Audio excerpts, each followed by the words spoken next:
Graça e paz a todos, corra linda do Senhor, maravilha do Eterno. Estamos falando aqui de Além Paraíba, Minas Gerais, Brasil. Café com Deus com o pastor Maurício Loureiro. Muito bem. O café de hoje está lá em 2 Reis, capítulo 9, versículos 6 e 7. Nós estamos falando uma série de reis que reinaram sobre Israel, sobre Judá, né? Estamos ainda numa caminhada falando sobre os reis. Então é muito importante nós estarmos lembrando, né, que nós estamos falando sobre os reis de Judá por enquanto. Estivemos falando também sobre os reis de Israel, houve uma divisão entre os reis, né? E foram 19 reis reinaram em Israel, depois da divisão, né, dos reinos. Todo o reino teve um rei, 3 reis, aliás, que comandaram toda a nação. Saul foi o primeiro, o segundo foi Davi, e o terceiro foi seu filho Salomão. A partir daí, houve uma divisão no reino. Então, a partir daí, 19 reis reinaram no reino norte, que é o reino de Israel, cuja capital era Siquém, depois passou a ser Samaria, né? E no reino sul, ficando 2 tribos, que é a tribo de Judá e a tribo de Benjamim, chamando o reino de Judá, o reino sul, cuja capital é Jerusalém. Então nós estamos falamos de alguns reis do reino norte, estamos falando do reino sul. Hoje nós vamos falar sobre Amazias, tá? Filho de Joás, que é rei de Judá. Esses reis de Judá, havia uma aliança que Deus fez com Davi, que a sua descendência reinaria perpetuamente. Então, são filhos, descendentes de Davi, tá bom? Nós estamos falando. Por quê? Porque enquanto isso está reinando lá, houve uma ação, né? E até foi provisão de Deus, Jeú, lá no reino norte, vai começar a reinar, vamos pôr assim, né? Com o filho de Acabe vai ser morto por ele, tá bom? Jorão será morto por ele, mas como a história está correndo lá e está correndo também aqui no sul, nós vamos falar sobre Amazias, que é o filho de Joás. Joás foi o rei, aquele rei, lembra? Jovem, 7 anos, começou a reinar, caminhou muito bem, nós falamos sobre isso, né? Enquanto o seu mentor estava vivo, depois ele foi dar ouvido a outros e aí veio o desastre no seu governo. Nesse aqui, Acasias, ele também se fortificou muito. Nós vamos ler o versículo aqui para entender, tá bom? Mas quero te agradecer, você que tem compartilhado, você que tem dado um likezinho, que tem se inscrito no nosso canal. Nós estamos orando por você. Várias pessoas têm nos pedido amizade em vários lugares, vários continentes, né? Asiático, europeu, né? Também americano, norte-americano, Canadá, Estados Unidos, várias pessoas de vários lugares do mundo, aqui também do Brasil, aqui também da América do Sul, América Central, né? Também vários têm pedido amizade por intermédio do Café com Deus e têm recebido o Café com Deus. É um poder de evangelização. O Café com Deus é uma porção da palavra, a oração por você e sua família, ok? Então eu estarei orando por você daqui a pouco também por algumas causas, tá bom? Mas eu quero neste momento colocar este ponto que nós referimos aqui, que está lá em 2 Crônicas, no capítulo de número 25, versículo 1. Diz assim, ó, 2 Crônicas 25, 1. Estava fazendo um estudo lá em Reis, mas rapidinho aqui, ó. 2 Crônicas 25, 1. Opa, aqui é a primeira crônica. Oh, Jesus. Diz assim, ó, 25, 1. Diz, era Amazias da idade de 25 anos quando começou a reinar e reinou 29 anos em Jerusalém. Sua mãe se chamava Joadã de Jerusalém. Fez ele o que era reto perante o Senhor, não porém com inteireza de coração. É justamente porque se rendem a falhas, começam bem, né? Eu costumo dizer, vassoura nova varre com uma beleza. Você compra uma vassoura no mercado, no armazém, ela vai varrer com uma beleza nos primeiros dias. Só o tempo vai mostrar quem é quem. Então, não é só como se começa, é como se permanece, principalmente como se termina, tá bom? E isso é que o fim das coisas vale mais do que o princípio por causa disso, por esta avaliação. A caminhada da pessoa toda, quando chega no final, como que ela foi, isso é que é importante. Amém? Então vamos lá, Amazias, filho de Joás, como eu já disse, ele começou a fortificar um exército poderosíssimo, pegou 300 mil guerreiros, ele está muito bem agora, mas ele vai à batalha contra o inimigo, e ele vai comprar, ou seja, arrendar, melhor dizendo, da nação de Israel, do Reino Norte, 100 mil soldados bem preparados para a batalha.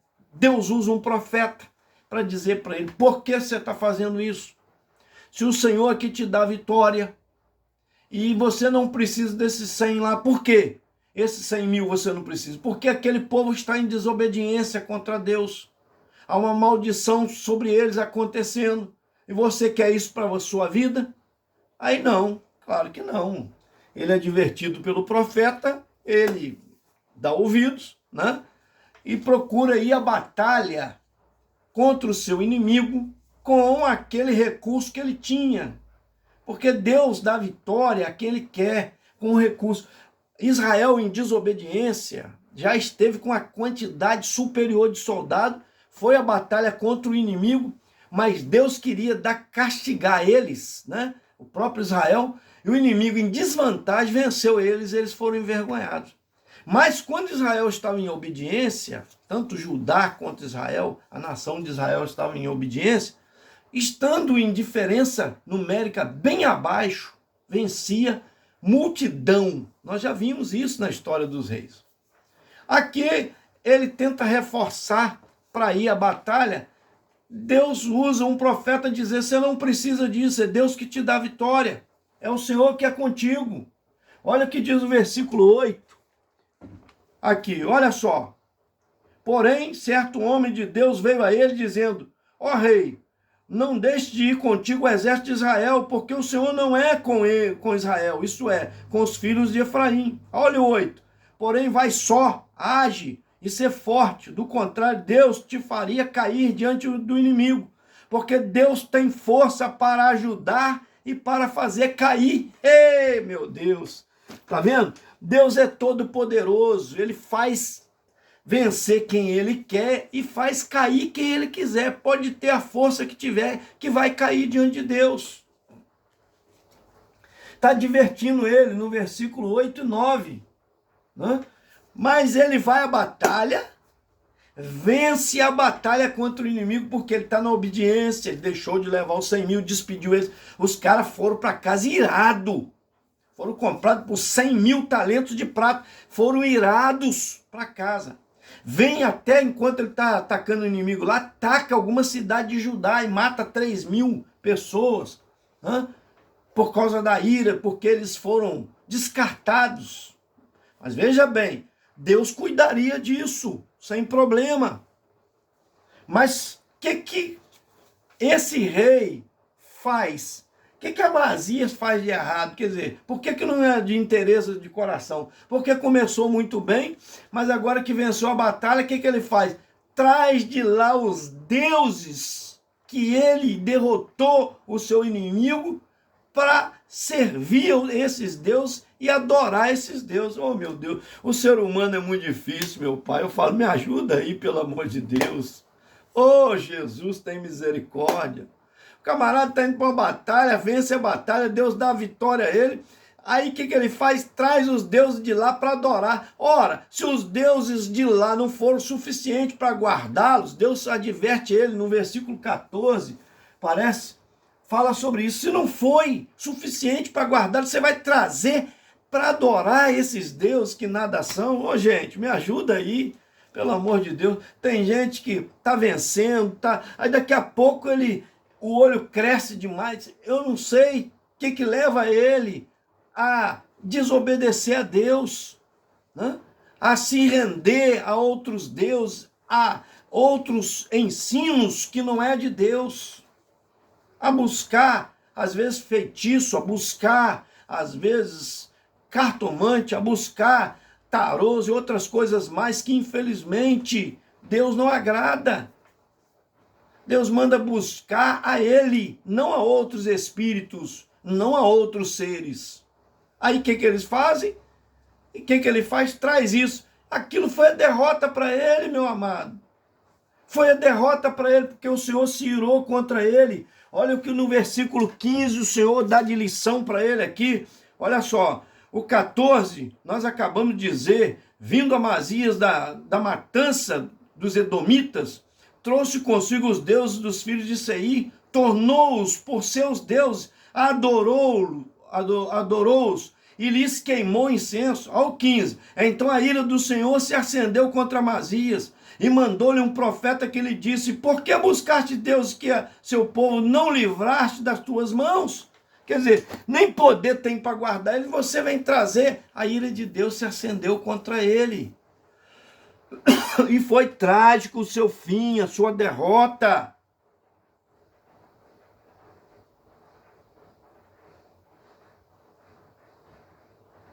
Ele vai agora buscar contenda e comparar com Jeoás, rei que está reinando lá em cima agora, no reino de Judá e em Israel. Aí se aparelham os dois de frente e vão à guerra, quer dizer, mas é Deus instigando por causa da desobediência.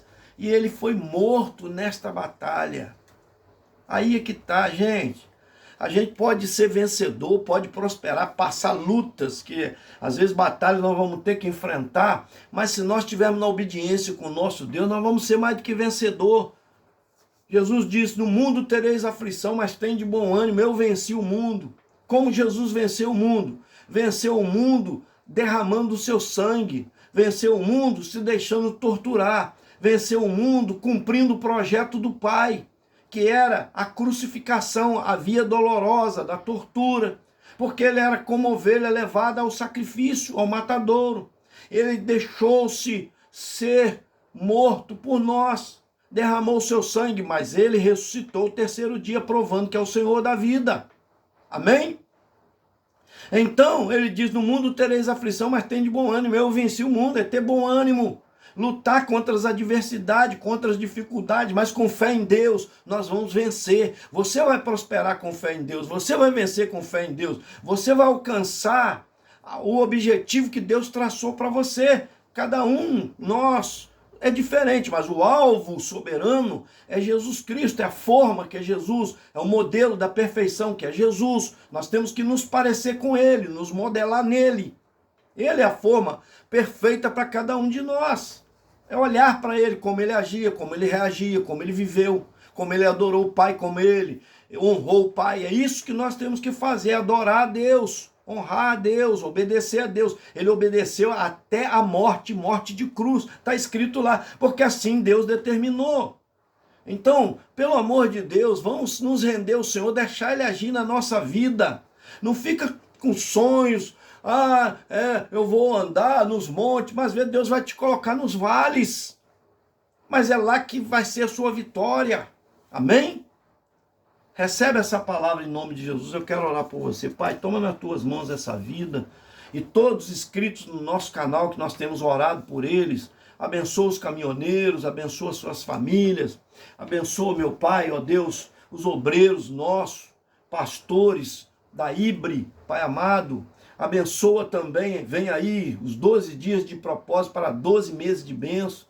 Pai, cada um dos dias será um pregador, nós colocamos nas tuas mãos para que o Senhor abençoe de uma maneira tremenda. Abençoa também dia 25, ó Deus, que é Natal, a comemoração, que seja comemorado, ó Deus, com o verdadeiro presente, que é o Senhor Jesus, e não o Papai Noel, não outros ensinos errados, meu Pai, que desagradam ao Senhor, mas lembrar que o Senhor é o maior presente que o Senhor deu para nós, para morrer na cruz do Calvário e perdoar os nossos pecados.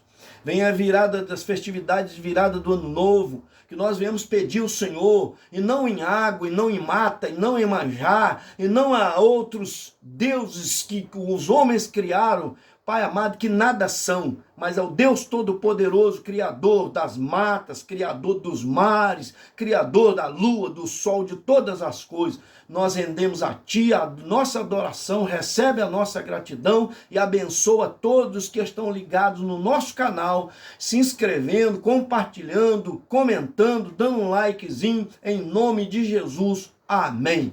Esse foi mais um Café com Deus. Deus te abençoe. Me ajuda aí compartilhando, gente.